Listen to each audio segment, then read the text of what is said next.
கர்த்தாவே, இந்த நல்ல நாளுக்காக உமக்கு நன்றி செலுத்துகிறோம் அப்பா. இந்த நாளிலும் ஆண்டவரே, இந்த 7 வசனங்களை தியானிக்க நீர் கொடுத்த கிருபைக்காக நன்றி இயேசு சுவாமி. ஒவ்வொரு வசனத்தின் மூலமாகவும் நீர் எங்களோடு பேசுவதற்காக உமக்கு நன்றி செலுத்துகிறோம்.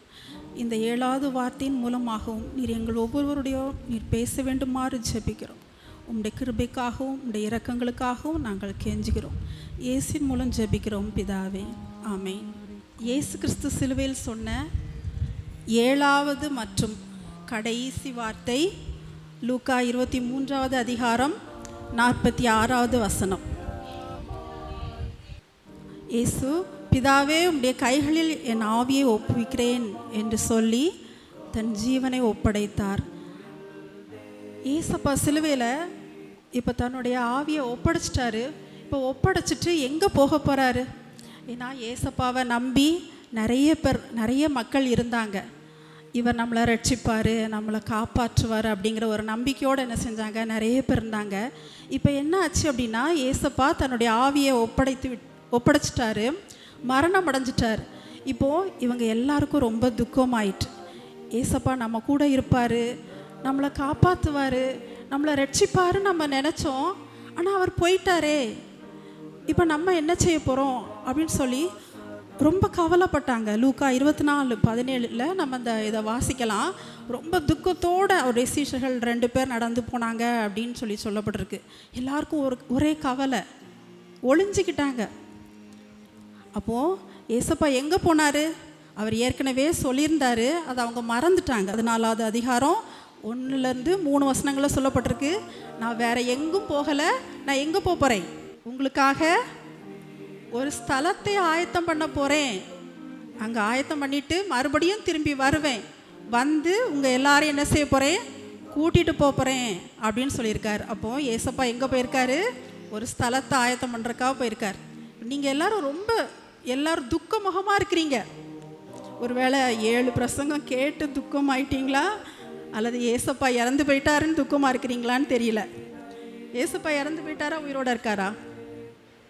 உயிரோடு தான் இருக்காரா? ஒருவேளை இப்போது 7வது வசனம் சொல்லி முடிச்சோன்னே இறந்து போயிடுவாரோ? இல்லைல்ல, உயிரோடு தான் இருக்கிறாரு, அப்படி தானே? அப்போ ஏசப்பா உயிரோடு தான் இருக்கிறாரு. நம்ம அந்த நாளை நினைவு கூர்ந்து தான் இந்த 7 வசனங்களையும் நம்ம தியானிச்சிட்ருக்குறோம். ஆனால் ஏசப்பா இன்றைக்கும் உயிரோடு தான் என்ன செய்கிறாரு, இருக்கிறார்.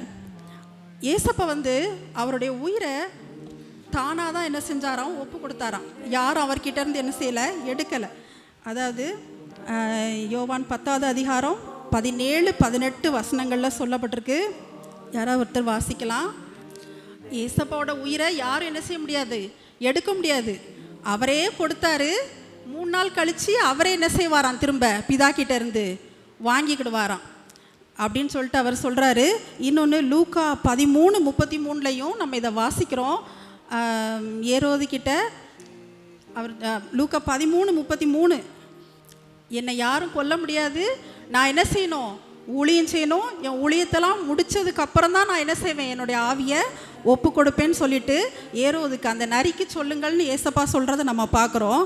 ஸோ இந்த கடைசி வார்த்தையின் மூலமாக நாம் கற்றுக்கொள்ளக்கூடிய 2 காரியங்கள் என்னன்னு பார்க்கலாம். முதலாவது, ஏசப்பா தன்னுடைய ஆவியை ஒப்படைச்சார் அப்படின்னா ஆண்டோடைய சித்தத்தை நிறைவேற்றிட்டு தான் அவர் என்ன செஞ்சார், ஒப்படைச்சார். நம்ம இதுக்கு முந்தின பிரசங்கத்தில் நம்ம கேட்டோம், கடவுளுடைய சித்தத்தை எல்லாம் நிறைவேற்றி முடிச்சுட்டு எல்லாம் முடிந்தது அப்படின்னு சொல்லி ஒப்படைச்சார் நம்ம கேட்டோம். அதே போல் ஏசப்பா நம்மக்கிட்ட என்ன எதிர்பார்க்குறாரு அப்படின்னா, நாமளும் அதே போல் என்ன செய்யணுமா, ஆண்டோருடைய சித்தத்தை நிறைவேற்றி முடிக்கணுமா. ஏசப்பா மட்டும் நிறைவேற்றினா போதுமா? நம்மளுக்கு அந்த வேலை கிடையாதா? நம்மளும் என்ன செய்யணுமா, ஆண்டோடைய சித்தத்தை நிறைவேற்றி முடிக்கணும். அது எப்படி முடிக்கணும் அப்படின்னா, துன்ப வேளையில், நல்லா இருக்கும்போது முடிக்கிறது இல்லை. ஏசப்பா அந்த சிலுவையில் எவ்வளோ துன்பப்பட்டார் அப்படின்னு நம்ம பார்க்குறோம். ஒவ்வொரு வசனத்துலேயும் பார்க்குறோம். முதல் வசனத்தில் அவரை நிந்தித்தவங்களை அவர் மன்னிச்சார். அது ரொம்ப கஷ்டமான வேலை அப்படின்னு சொல்லி நம்ம கேட்டோம். 2வது வசனத்தில் நம்ம என்ன பார்க்குறோம், அந்த கள்ளனுக்கு நித்திய ஜீவனை கொடுத்தாரு அப்படின்னு சொல்லி பார்க்குறோம். அதுக்கப்புறம் என் தேவனே ஏன் என்னை கைவிட்டீர், அவருடைய கடவுளே என்ன செஞ்சிட்டார், அவரை கைவிட்டார். இப்படி ஒவ்வொரு துன்பமான சூழ்நிலை, தாகமாக இருக்கிறேன்னு சொன்னார், வலி உடம்புல, இவ்வளோ பயங்கர கஷ்டமான சூழ்நிலையில் தான் ஆண்டவர் என்ன செஞ்சார், பிதாவினுடைய சித்தத்தை நிறைவேற்றினார் அப்படின்னு சொல்லிட்டு நம்ம பார்க்குறோம். நம்மளும் அதே போல் ஒரு துன்பமான வேளையில் கடவுளுடைய சித்தத்தை நிறைவேற்றுறவங்களாக இருக்கணும் அப்படின்னு சொல்லி தான் நம்ம ஏசப்பா நமக்கு முதலாவது ஒரு காரியத்தை கற்றுக் கொடுக்குறாரு. ஒருவேளை நம்ம ஆண்டோடைய சித்தத்தை நிறைவேற்றாதவங்களாக இருந்தோம் அப்படின்னா நம்ம இந்த ஜெபத்தை என்ன செய்ய முடியாது, சொல்ல முடியாது. ஏசப்பா என்ன சொன்னார், உங்களுடைய கைகளில் என் ஆவியை ஒப்புவிக்கிறேன். ஏன் அப்படி சொன்னார்னா, அவர் ஆண்டோடைய சித்தத்தை நிறைவேற்றினார்.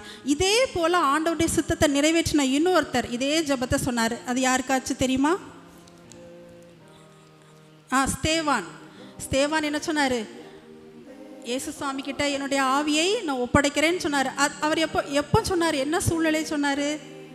அவர் மேலே எல்லாரும் என்ன செஞ்சிட்டு இருந்தாங்க, கல்லெறிஞ்சிட்டு இருந்தாங்க, கல்லெறிஞ்சு கொன்னாங்க. அந்த துன்பமான சூழ்நிலையில் தான் அந்த வார்த்தையை சொன்னார்.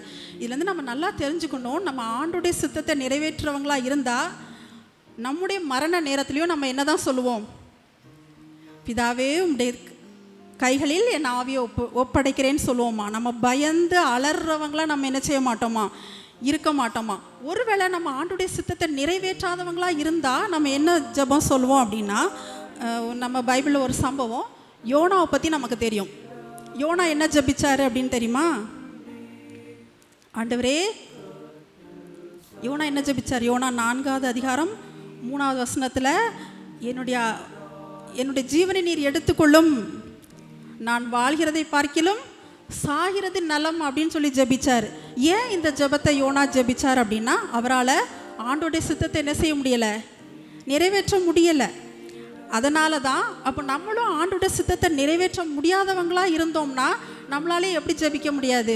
உங்களுடைய கைகளில் என் ஆவியை ஒப்புவிக்கிறேன்னு கேட்க முடியாது. ஆண்டவரே என்னை எடுத்துக்கொள்ளும், நான் வாழ்ந்தது போதும், அப்படி தான் நம்மளும் என்ன செய்வோம், ஜெபிப்போம். இன்னொன்று, 1 ராஜாக்கள் 19வது அதிகாரம் 4வது வசனத்தில் நம்ம பார்க்குறோம், எலியா ஜெபிக்கிறார். எலியா என்ன ஜெபிச்சார் அப்படின்னா, போதும் ஆண்டவரே என் ஜீவனை எடுத்துக்கொள்ளும் அப்படின்னு சொல்லி அவர் என்ன செய்கிறாரு, ஜெபிக்கிறார். ஏன் அப்படி ஜெபித்தார் அப்படின்னா, எலியா ஒரு நல்ல ஊழியக்காரராக இருந்தார். நிறைய பாகால் தீர்க்கதரிசிகளெல்லாம் என்ன செஞ்சார், கொன்று போட்டார். அவ்வளோ பக்தி வைராக்கியமாக இருந்தார். இவர் பாகாலுடைய தீர்க்கதரிசிகளெல்லாம் கொன்று போட்டதை ஏசபேல் கேள்விப்பட்டுட்டு இந்த எலியாவை என்ன செய்ய நினைக்கிறா, கொலை செய்ய நினைக்கிறா. இப்போ பயந்து போயிட்டார். ஏசபேலுக்கு பயந்து போகும்போது நல்ல பயங்கரமாக ஊழியம் செஞ்சுட்டு இருந்தார். ஆனால் ஒரு பிரச்சனை வந்தோன்னே என்ன சொல்லிட்டாரு, வேண்டாண்டவரே போதும், நான் இவ்வளோ நாள் ஊழியம் செஞ்சது போதும், இதுக்கு மேலே என்னால் முடியாது, என்னை எடுத்துக்கொள்ளும். அப்போ இந்த மாதிரி நம்ம ஜெபிக்கிறவங்களா இருந்தால் நம்ம யார், ஆண்டோடைய சித்தத்தை விட்டு விலகி போகிறவங்க, ஆண்டோடைய சித்தத்தை நிறைவேற்ற விருப்பம் இல்லாதவங்களாக இருக்கிறோம். அதனால தான் நம்ம ஆண்டவரே என்னை எடுத்துக்கொள்ளும், நான் இவ்வளோ ஊழியம் செஞ்சுட்டேன் போதும், இவ்வளோ நாள் நான் எல்லாருக்கும் ஹெல்ப் பண்ணிட்டேன் போதும், இதுக்கு மேலே என்னால் செய்ய முடியாது அப்படின்னு சொல்லி நம்ம ஜெபிக்கிறவங்களா என்ன செய்யக்கூடாது, இருக்கக்கூடாது.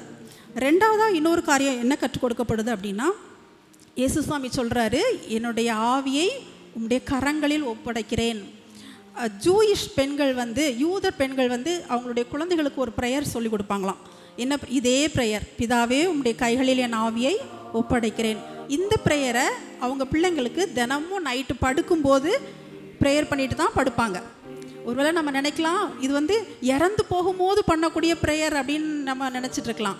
ஆனால் அது எதனால் அவங்க அப்படி சொல்லி கொடுக்காங்களாம், வாழ்க்கையில் எவ்வளோ கஷ்டம் வந்தாலும் சரி, மரணமே வந்தாலும் சரி, என்னுடைய ஆவியை நான் யார்கிட்ட தான் ஒப்படைப்பேன், கடவுள்கிட்ட தான், பிசாசுக்கிட்ட நான் என்ன செஞ்சிட மாட்டேன், ஒப்படைக்க மாட்டேன். இதை உணர்த்துறதுக்காக ஒவ்வொரு நாளும் உங்கள் பிள்ளைங்க அந்த ஜெபத்தை சொல்கிறதுக்கு சொல்லி கொடுப்பாங்களாம். நம்ம கூட நம்ம பிள்ளைங்களுக்கு இதை கண்டிப்பாக என்ன செய்யணும், சொல்லி கொடுக்கணும். என்ன சூழ்நிலை வந்தாலும் நீ என்ன செய்யக்கூடாது, பிசாசின் இடத்துல உன்னை ஒப்படைக்கக்கூடாது.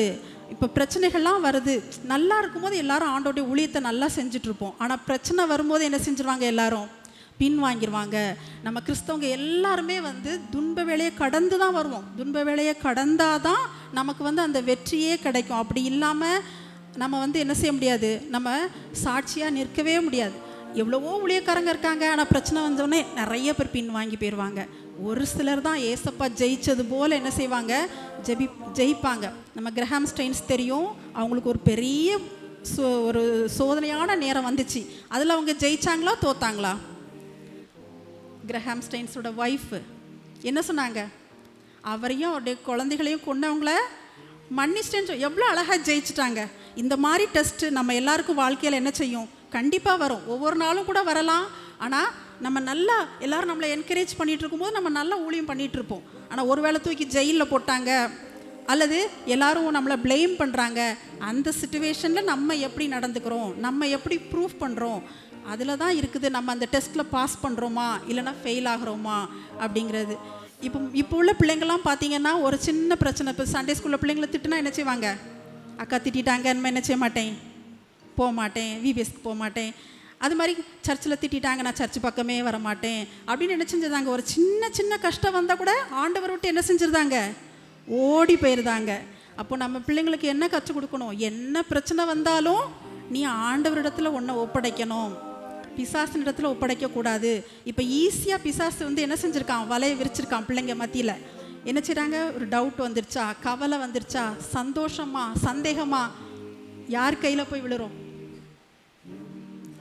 அந்த காலத்துலலாம் என்ன செய்வாங்க? கவலை வந்துச்சுன்னா உடனே என்ன செய்வாங்க? பைபிள் எடுத்து படிப்பாங்க. ரொம்ப சந்தோஷமா அதுக்கும் பைபிளை படிப்பாங்க. சந்தேகமா எதில் தேடுவாங்க? பைபிளில். டவுட்ஸ் இருக்கா? எதில் பார்ப்பாங்க?